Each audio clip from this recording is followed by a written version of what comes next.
Right, so I am Roman Kemp's official warm-up act. Like what? Amy, come on, she's thrashing you!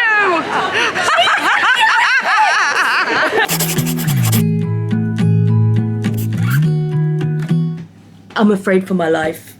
Today is the day I've got to drive all the way to Birmingham, 3.5 hour drive, and I'm gonna have to find somewhere to charge the car halfway, and I'm really hoping it's accessible because otherwise I'm gonna have to teach the PAs who are going with me, who don't like drive and won't know either how to plug in an electric car, how to do it. So yeah, let's go. I know I look a mess. I packed my makeup and I forgot that I was gonna want to put it on. So I'm just going natural, which is fine. Like, love your natural beauty. I don't have much, but yeah, okay, whatever. Also, I'm talking at Naidex tomorrow. And I've been practicing my presentation, but like, I don't want to practice it anymore because I'm like, I want it to be natural, but then also I want to know what I'm doing. So I made cue cards. I spent longer on the cue cards than I have like on any video I've ever made, so, you know. I had fun. Stay tuned to see if I can get my mum on a climbing wall this year. Last year she wore like dresses every day so that she wouldn't have to, but I think she's forgotten this year, so. Right, it's time to hit the road. I've just done the wax, there it is, and my hand is feeling ready to drive 3.5 hours. It's probably gonna be longer because I bet there's gonna be traffic because it says that there's like 20 different points of roadworks on the way. Right, we're ready to go. We got Taylor Swift playing. Woo! Party, party. Bob's in charge of the music. Despite many charging problems along the way, we have made it. My first long drive. Success, and my hand doesn't hurt. I did wax this morning and I think that really helped. And there's Azaria. And Ben. This place is lovely. Like, we rented this place and it's 1, 2, 3, 4 bed. And it's the same price as one hotel room. Make that make sense, because it didn't make sense to me, like, wow, and it's a beautiful area. So it's nighttime now and I am tucked up in bed. That's my mum's bed tomorrow, so, because she's coming tomorrow. So I'm gonna have to clear that because I've put all my stuff on it. But anyway, I'm incredibly nervous for tomorrow because it's my first, like, talk solo on a stage since I was a teacher, doing an assembly or like just teaching a lesson like in front of a load of kids. Like, so it brings back a lot of like mixed feelings, kind of mixed emotions, I guess you could say. Like, it's like the person I used to be is kind of clashing with the person I am now, in a positive way though. But it's also like, oh yeah, it's hard. But also, like, I'm incredibly nervous that I'm gonna, like, say the most atrocious thing on that stage, but I probably will, to be honest. Yeah. So I guess I'll see you in the morning. Here we go, we're at Naidex, stay warm. Let's go. I fell over this morning as well, coming out the door, and I cut my hand and I cried, so hence my makeup, but we move. I think what's very, I see it happen a lot, especially in the entertainment industry, TV, brands, they have this kind of tick in the box situation and then move on, and they class that as accessibility, when actually you need to continue that momentum, continue that movement. I see it happen so much where I'm like, oh my god, they've finally done something, and then it goes back to how it was before. You do just need more of it, and I don't want to see just one person with disability on a TV show. Why can't we have 5? Why can't we have many, many more? Normalise it, you know? Which button? That one. Oh yeah. Oh, it's recording now. Already you're going along with the back end conversations. Yeah. It just, once you get used to it, I think it's at the start.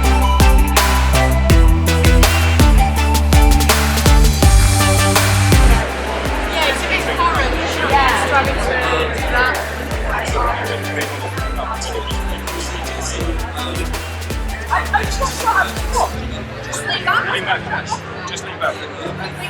It feels like I'm on a tightrope, doesn't it?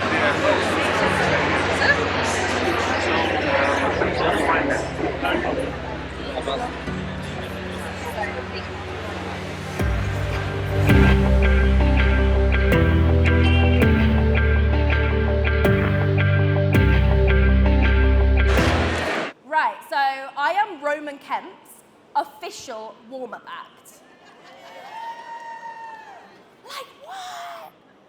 Like, just because I'm before Roman Kemp, you know? So you're probably all sat here trying to get good seats for Roman Kemp, but can you just pretend that you came for me?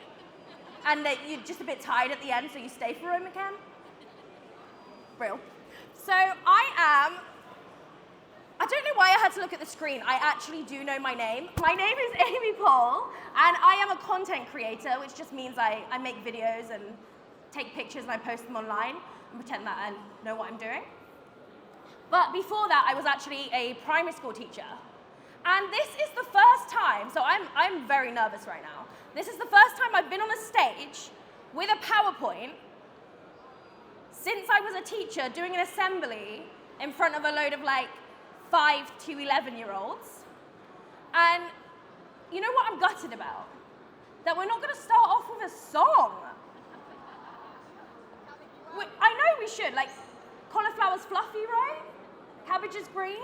Anyway, today I'm gonna speak about building inclusive, empowering communities online. For starters, TV and film. It's a problem for us guys when we think about representation, right? But with social media, for all the problems that it creates, any one of us can be a disabled owned and run production company.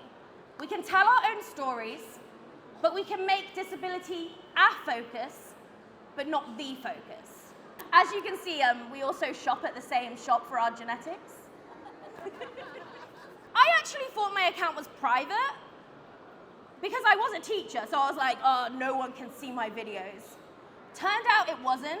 And I took this screenshot and I sent it to my mum and dad in May of 2020. Look, mum and dad, I have more than a school following me. And that is me now, 3.7 million followers, and I have no idea why they follow me.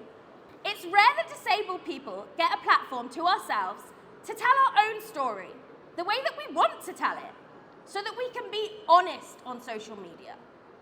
I always choose to be funny, and I've always disliked the way that Children in Need approach, where the comedians are the funny ones, and the disabled people are sad with violins playing in the background and black and white on screen. Yeah, they probably do it because it gets them more money.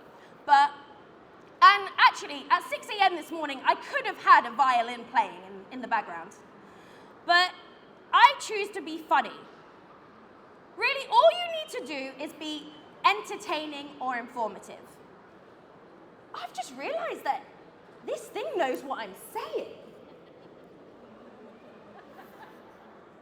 Is there someone typing this really quickly? That is genius. Wow, technology. If you haven't realized already, I am disabled. To reassure you, and to also embarrass him, he's just over there now and he's not actually on the toilet. So give him a clap. I swear, he spends most of his life on there. Of course, I had to share my story during this, because hopefully this will teach one of you out there. Who's been to hospital before and had a cannula and they've put it in, taken it out, and then used the same needle to put it back in again? Yeah? They do it a lot. Well, they shouldn't be. They should be using a new needle every time, because that's how this happened. A lot of disabled people feel like they have to hide the darker, harder aspects of their experience from the non-disabled public. But sometimes we're just peed off, and that's legitimized on social media. In the past, we as disabled people have had stories told about us without our involvement or right to reply. With social media, we can both tell the story and lead the conversation behind it. My PAs are amazing. Gemma's here as well today. So if we just give them a clap just to embarrass them, that'd be great. They're going red. Brilliant. Does anybody here work for Claire's? Thank goodness. That shop, I can't even get inside it. So let's talk about Claire's. This day, I didn't actually choose to post anything on social media. I was going out to find some jewelry for an event. And I was like, Claire's will have it, right? Because they have everything. Every single studded belt you can imagine, every single ring you can imagine, Claire's do it inside this tiny little shop. I get to the door, and I can't even go through without taking the trolleys with me. So I had to sit at the door, and I'm sure a lot of you have experienced this as well. While my mum went to and from collecting different rings, asking if I wanted this one, that one, and of course she was choosing really ugly ones. And I decided to post this online because I was like, I can't be the only one that's experiencing this. And I wasn't. It wasn't just the disability community, it was mums as well. And what did Claire's do? They contacted me and offered to pay me £50 for a voucher that I could use in their store, and I said, I can't even get in your store. And that's where it ended, because obviously nothing happened because I still can't get in Claire's, and I'm gonna move on before they sue me. Trolls. Thankfully, the majority of my comments I receive are positive, but negative Nellies still exist. Trolls, keyboard bashers, bullies. My best advice to all of you guys is just to ignore them because they hate that. Don't give them the attention they want, block them. So ask yourself, what about your experience do you think is interesting? What about your experience would you want the wider public to understand? What would you say if you had an audience of millions? These are the questions that arise when we tell our stories online. These are the opportunities that we can create for ourselves on social media. It's not perfect, but it's an opportunity if we grasp it. So who's ready for some homework? You're supposed to say, yeah. Brilliant. I want as many of you as possible, no matter what your technical skills are, to use what I have spoken about today to help create your own videos and posts. Tag me because I'm going to be looking out for them all week, and I'm going to try and repost as many as possible. If we want things to change, we need as many voices as possible to speak up, and you are those voices. Any questions? Thank you so much for coming. I'm sure you all want to leave now, but Roman Kemp is on next. For those people that don't know, so the reason why I made a documentary about suicide was because, unfortunately, in 2020, the person who was like my brother, he was my radio producer, he was the happiest guy that I knew, he was someone that had everything in front of his life. He had the looks, he had the girls, he had the house, the job, he was living in London on a great salary. And one day I turned up to work, like I do every day, and he wasn't there. And it was, in my head straight away I'm thinking, oh, he's gone out last night, he's met someone and he's not turned up to work. I can't wait to rib him for this and tell him, when you turn up late, blah, blah. And that whole situation kind of played out whilst I was live on air on the radio. Going back to having to be this happy person and be someone else, but then as soon as that mic goes down, going back into the reality of my friends missing and I don't know what's happened.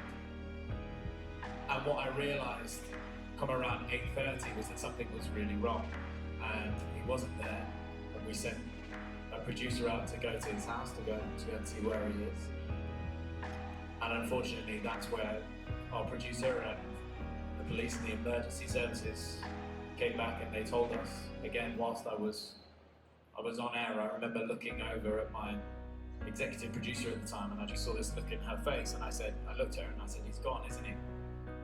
And she looked back at me and she was like, yeah, he's gone.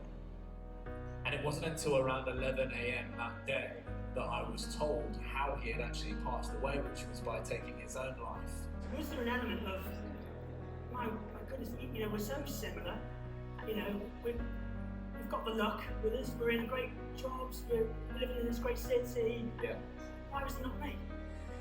Yeah, I think it's so hard because it was the first time I'd seen grief from another side. and how grief can affect your mental health as well. You know, and yeah, but I completely agree. You know, you have this, grief shows itself in so many different faces, one of which is guilt, which is a massive thing, you know, in the sense of like, you know, I've had those thoughts, I've been there and lived that life of not really wanting to be here anymore, but yet he's the one that's gone. Travels back in the train. Lovely to see you too. Lovely to see you. And when are you going to come up to Maya? Yes. Yes. We're going. No, when are you? Hello, turning up. Oh, bless you.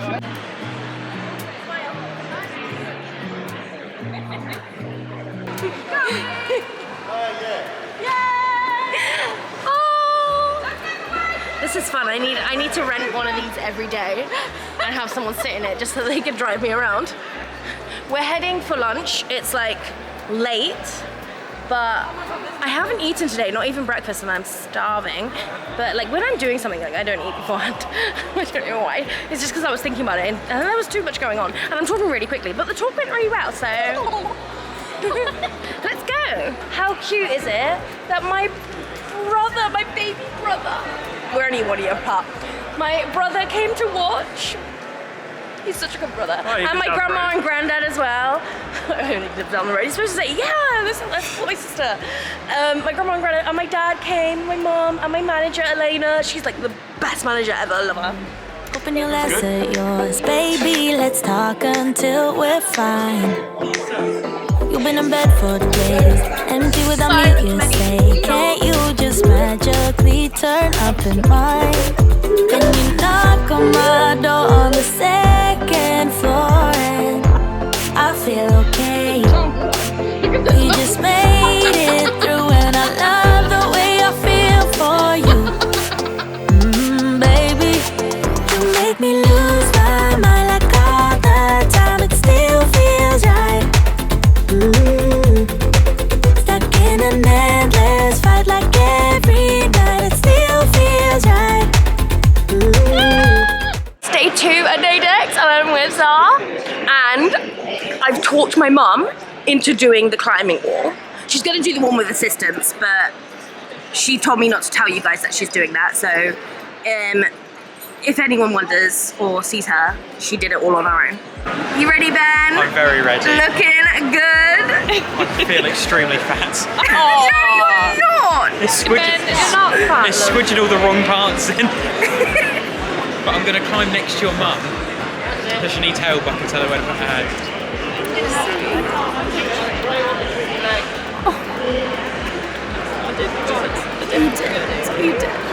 You can do it, Mum. Come on, Joe. You've got this. Show us those muscles. So strong you can even do with a pinky. Yeah. Oh, Joe. Go, Ben. Oh, look at him showing off.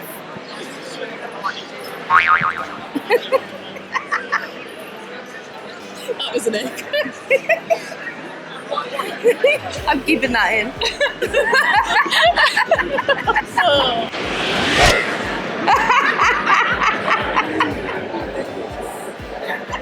Come on, Mum, get to the top. Hold on. Hold the wall, not the rope. Mum, hold the wall.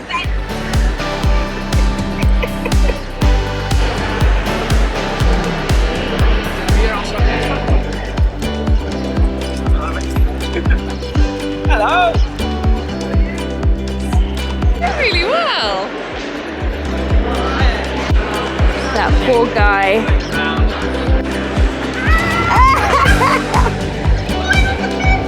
Come on, Mum! That poor man. Go, Ben!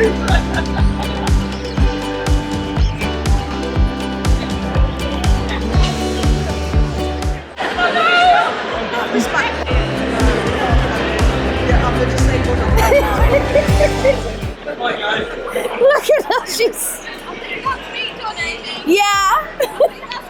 Yeah, come on, Mum, get down! Really well, Joe, well done. Look at the trying to climb back down. And he's just saying, let go of the wall. Look, she's holding on. She's holding.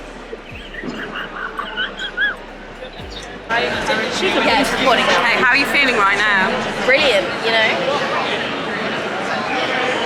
I can't wet myself. How are you, Ben? Do you need to lie down? Because I need to go to the bed place and have a lie down now. I mean, my arms really hurt. I bet. My shoulders are feeling it. Yeah, but it's a good workout. Okay, ladies, who's going to win? Me. I get a head start. Azaria, who is going to win? Well, she's getting a head start. Are you giving her a head start? She pulled the Olympian card, so I didn't really have a choice. Yeah, yeah. That's going in the video. Yeah. Pulled the Olympian card.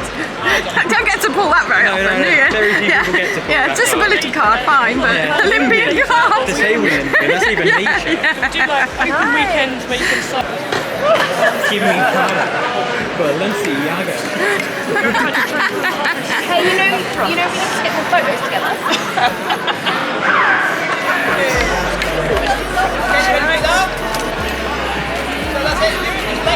So you didn't have a helmet, but I had 16 chins. Forget you 16 chins. Let's do the streets on Monday. Let's call your exes and tell them they can join us too. Why always run from Monday? When you can get rich for trying to see the other side.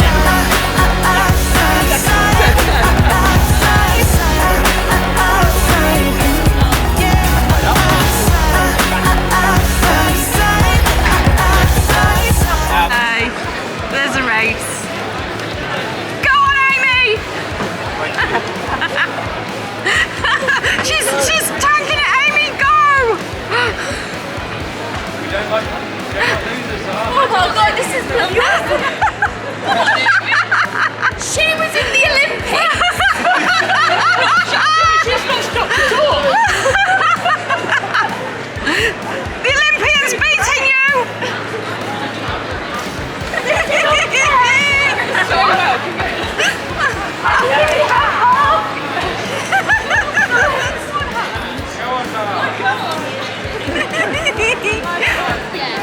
Amy, come on, she's thrashing you!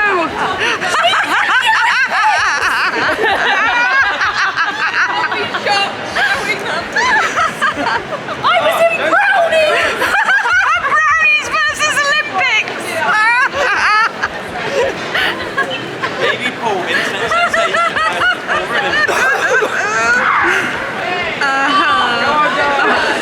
Oh, she's nearly at the top! She's trained her whole life for today. Okay, so Azaria thrashed it, but the other camera ran out. I'm ready to come down. You're giving up! God loves a trier!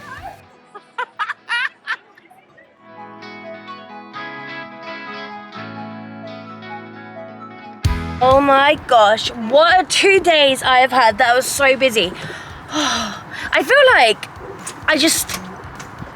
like I saw everything, but I also saw nothing. Like, there was so much, so hard to take in. I just wish I had another day to go round, like minus all the traffic.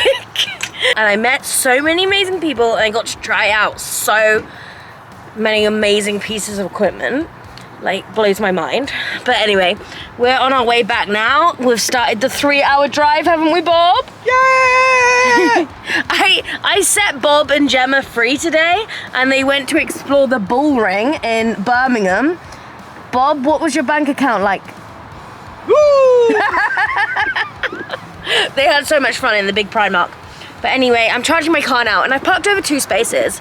But I had to be that person because there's no other way of charging it when they don't have accessible spaces. So I'm sorry. You're gonna lose money because you can't charge here. And people are just gonna have to wait. I'm doing it, that's it. That's it now. Park over 2 spaces because If the world's not going to be accessible for me, I'm going to make it accessible. Bye! You can say I lost my mind, I will keep on holding my head high, even if the sky is falling down.